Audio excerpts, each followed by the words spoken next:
Assalamualaikum warahmatullahi wabarakatuh. Good siang untuk semuanya. Nih teman-teman, aku lagi makan siang ya. Aku makan siangnya pakai hugo teman-teman. Hugo ini makanan yang disukai orang Taiwan di musim dingin ya. Dan di malam Imlek, lebaran Imlek biasanya ya. Hugo itu teman-teman aneka sayuran, aneka daging, dan banyak banget ya macamnya. Ada bihun, ada tahu, ada udang.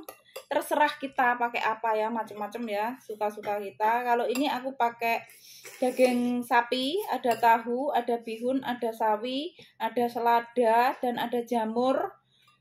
Dan ada apa tadi teman-teman ya, bakso udang, bakso ikan, seperti itu ya. Banyak banget ya. Tadi aku sudah berdoa, ini tinggal melanjutkan makan teman-teman ya. Tadi aku sudah bikin video, aku matiin. Oke teman-teman, bu bosku juga makan tuh di depanku.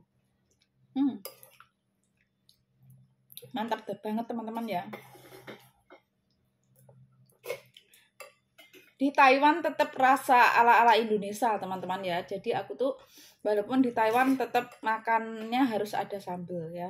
Jadi persediaan sambal cabai itu banyak banget bosku yang menyediain.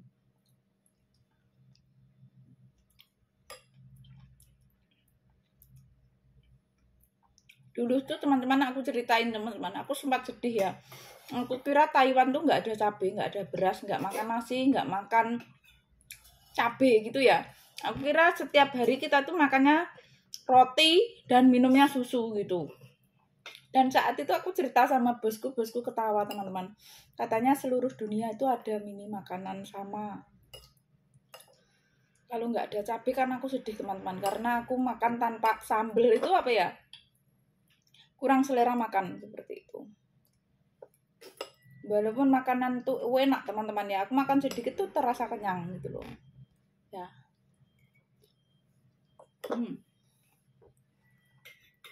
Mantap banget.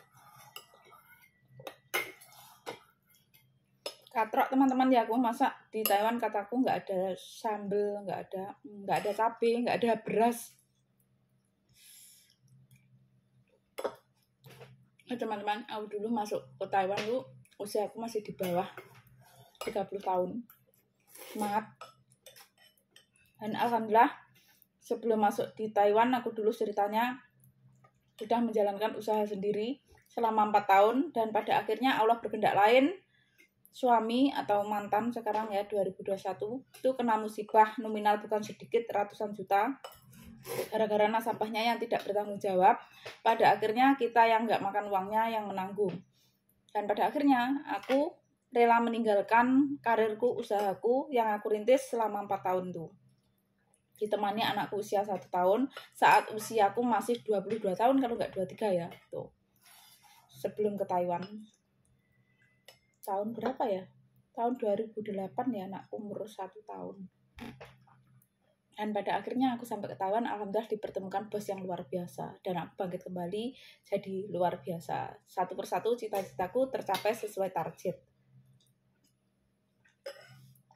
Alhamdulillah, semangat ya teman-teman ya. Itu teman-teman ceritanya ya. Jadi ibaratkan dimana posisiku itu sudah terbiasa, aku sudah ngalami ibaratkan setiap hari koceh uang ya, karena aku menjalankan usaha sendiri, pagi sore aku perginya ya.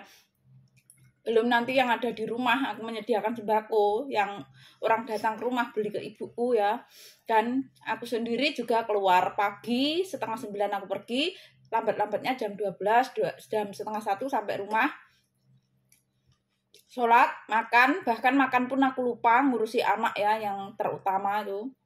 Terus menyiapin baju sepatu sandatas yang dimau pelanggan lagi seperti itu. Terus sore 1:30 itu aku pergi lagi seperti itu.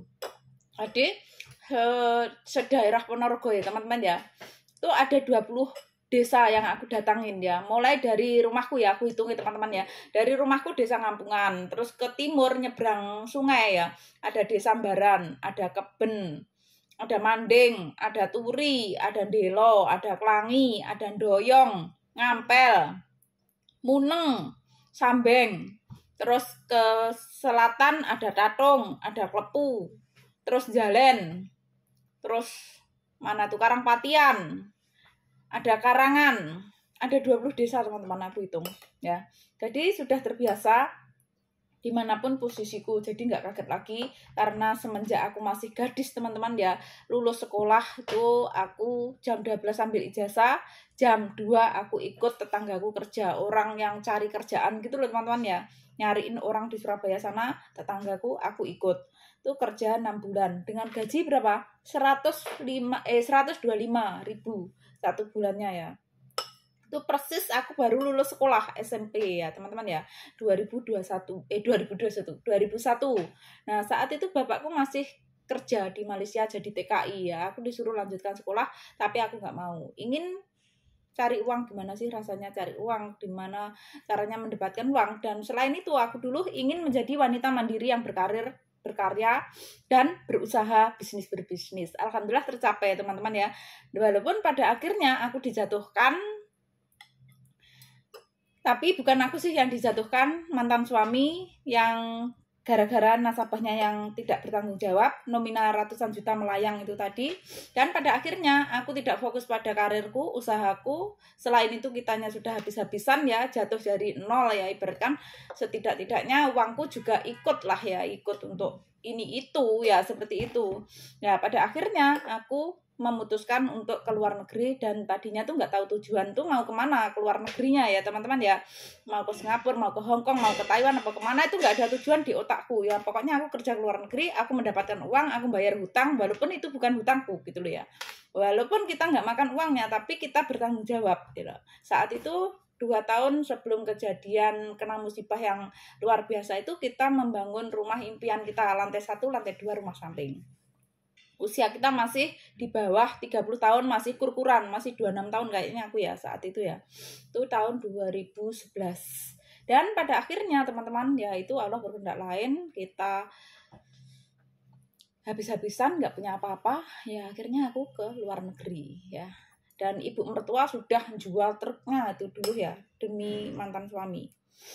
Dan aku rela keluar negeri juga, meninggalkan karirku, usahaku yang sudah aku rintis selama 4 tahun dari nol, modal receh 50.000 jadi jutaan, puluhan juta teman-teman. Itu modal kepercayaan awalnya, dan aku bisa berdiri sendiri ya, seperti itu.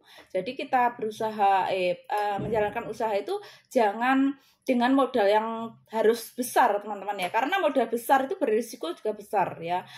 Ya modalnya itu dari nol terus bisa besar, itu baru luar biasa ya teman-teman. Jangan kita tuh dengan modal yang besar dan kita pada akhirnya terjatuh ya, seperti itu, habis-habisan itu. Jadi kita rintis dari yang terkecil sampai nanti bisa besar dan besar-besar seperti itu. Dulu aku seperti itu ceritanya. Dan alhamdulillah sudah di Taiwan dan aku bisa bangkit kembali seperti saat di Indonesia. Jadi ibaratkan pegangan uang bukan berarti aku sudah jadi TKW saja teman-teman ya. Sebelum aku jadi TKW itu setiap hari dah teman-teman dah menjalankan usaha, jadi sudah pegangan uang gitu loh, jadi nggak kaget. Ibaratnya aku nggak pegang uang juga nggak kaget, pegangan uang juga nggak kaget, sudah biasa gitu loh ya. Jadi bukan berarti aku jadi TKW baru punya uang, baru mengenali uang gitu ya teman-teman. Dari masa gadis aku sudah mengenali kerasnya kerja, jadi sudah terbiasa menjadi wanita mandiri, sudah terbiasa punya uang dan tidak punya uang, seperti itu ya teman-teman ya. Jadi nggak kaget lagi. Jadi dalam kehidupan itu ibaratkan bagaikan roda yang berputar ya, kadang posisi kita tuh di atas, kadang di bawah. Jadi selagi kita di atas, tetaplah kita ingat yang di bawah, seperti itu ya. Kita itu merunduk ya teman-teman, ibaratkan jangan terus melihat ke atas terus ya, kita ya lihat di bawah juga, karena posisi itu bisa bergonta-ganti. Itu yang aku alami gitu loh ya. Jadi saat dulu aku posisiku pernah terjatuh, aku bisa bangkit terjatuh lagi dan bangkit terjatuh lagi, dan pada akhirnya alhamdulillah luar biasa aku bisa terbangun dari jatuh gitu loh ya teman-teman ya. Asalkan itu sabar ikhlas dalam menjalani hal apapun, cobaan apapun yang Allah berikan pada kita. Karena kegagalan bukan berarti kita nggak sukses, karena kegagalan itu adalah kunci awal dari kesuksesan, seperti itu. Itu yang aku jalani ya teman-teman ya. Jadi hidupku tuh tiada kata menyerah, tiada kata untuk cepat putus asa. Jadi selagi aku mempunyai keinginan, mempunyai cita-cita, ya itu aku semangat, aku berjuang sampai aku bisa gitu ya teman-teman ya. Jadi hidupku itu tidak cuma menggantungkan pada orang lain. Jadi selagi aku bisa berusaha, aku bisa bekerja, aku masih diberi kesehatan, panjang umur, ya aku tetap berusaha semampu dan sebisaku, seperti itu. Walaupun aku dulu sudah berkeluarga, sudah mempunyai suami, dan suamiku setidak-tidaknya juga mempunyai gaji, setiap bulannya gaji dikasihkan aku sepenuhnya, tapi aku tidak cuma berpangku tangan untuk menerima gaji suami atau sekarang mantan ya. Jadi aku tetap berusaha berkarir. Makanya yang aku ceritakan 4 tahun yang aku karir yang aku rintis itu tadi ya, itu sudah status sudah bersuami, punya anak satu, usia 1 tahun. Anakku aku ajak merintis panas-panasan, hujan-hujanan, di jalanan, diserambi orang, dicakuan orang. Itulah perjuanganku yang luar biasa. Tidak semudah itu untuk melupakan gitu loh teman-teman ya. Jadi di kala kita terjatuh, kalau kita itu tetap semangat, tetap teman-teman, sabar ikhlas menjalaninya, insya Allah dari sebuah kita terpuruk itu kita bisa bangkit kembali, asalkan kita tuh sabar dan selalu bertawakal. Intinya selalulah kita mau berdoa disertai berusaha, seperti itu ya. Itu bocoran dari aku dan itu adalah kisah nyata dari aku ya teman-teman ya. Oke, semoga bermanfaat ya, karena aku tuh suka mengasih kisah nyataku sendiri teman-teman, nggak mau ngomongin orang ya gitu loh, nggak ada untungnya, nggak ada gunanya gitu loh ya, menambah dosa. Jadi semua cerita kisah nyataku seperti itu ya. Alasanku kenapa aku sampai ke Taiwan, ya itu alasannya karena aku terjatuh, kena musibah nominal bukan sedikit, ratusan juta mantan suamiku gara-gara nasabah yang tidak bertanggung jawab. Pada akhirnya aku ke Taiwan, walaupun pada akhirnya ujung-ujungnya rumah tanggaku berantakan dan berujung cerai. Selama kurang lebih hampir 10 tahun aku di Taiwan, ibaratkan sia-sia teman-teman ya, karena niat tujuanku berjuang untuk keluarga, untuk bayar utang niatnya pertama, terus lebihnya untuk merubah nasib, untuk membahagiakan keluarga. Ternyata orang yang aku bahagiakan, ingin aku bahagiakan, aku perjuangkan, tidak sesuai dengan harapanku. Aku pun tetap semangat, tetap bersyukur ya, seperti itu. Karena jodoh, maut, rezeki sudah Allah yang mengatur, kita tinggal menjalaninya. Dan kita sama mantan juga baik-baik saja, nggak ada permusuhan atau perdebatan, kita saling memaafkan, silaturahmi yang baik, sama keluarganya pun ya kita nggak ada masalah, karena kita hanyalah manusia biasa, kita hanya bisa merencana dan selebihnya itu tetap Allah yang akan menentukannya, seperti itu ya. Karena hidup di dunia hanyalah sekali ya, kita hanya bisa menjalani ya, ibaratkan seperti itu. Bersyukurlah ya, karena kita juga tidak bisa untuk menolak takdir ya, seperti itu. Ya udah teman-teman, nggak usah bercerita tentang itu panjang kali lebar, karena itu bisa meneteskan air mataku nanti ya. Aku mau makan dulu dan aku akhiri dulu ya. Apabila ada kata-kataku yang kurang berkenan di hati teman-teman, mohon dimaafkan yang sebesar-besarnya. Kita saling mendoakan yang terbaik saja untuk siapa saja, karena doa terbaik akan kembali pada kita ya. Oke, akhir kata wassalamualaikum warahmatullahi wabarakatuh. Thank you semuanya, bye bye.